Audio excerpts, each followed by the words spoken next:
আসসালামু আলাইকুম সবাইকে। আপনারা সবাই কেমন আছেন? আশা করছি ভালো আছেন, সুস্থ আছেন। আজকে আমি বানাবো ডিম দিয়ে আলু ভাজি। তো দেখতে থাকুন ভিডিওটা, আশা করছি আপনাদের ভালো লাগবে।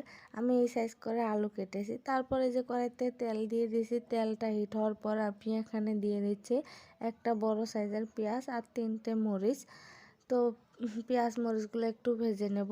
তো এই তো দেখুন এইভাবে ভেজে নেওয়ার পর এখানে আমি দিয়ে দিচ্ছি একটু লবণ আর হলুদ গুঁড়োই দেবো, আর কিচ্ছু দেব না।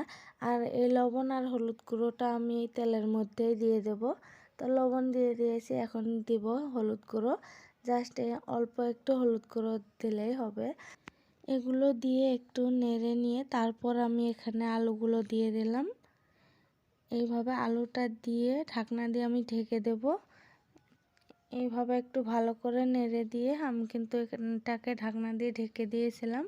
তারপরে এই যে দেখুন কিছুক্ষণ পর পর আমি ঢাকনাটা উঠায় আমি ভালো করে এগুলো নেড়ে দিচ্ছি। তো দেখতে পাচ্ছেন কত সুন্দরভাবে এটাকে আমি ভাজি বানাচ্ছি। এইভাবে বানাবেন। আর এই পর্যায়ে এসে আমি এখন ডিমগুলো দিয়ে দেব।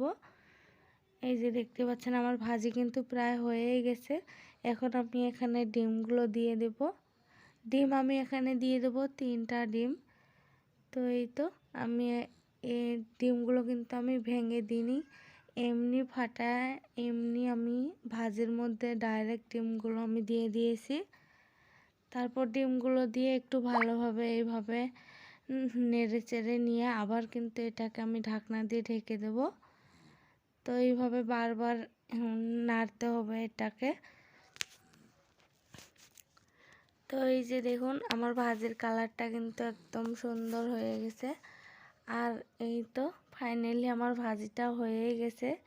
এই ভাজিটা বাচ্চাদের টিফিনের সঙ্গেও দিতে পারেন, আবার রুটি পরোটা দিয়ে খেতেও এটা খুবই ভালো লাগে।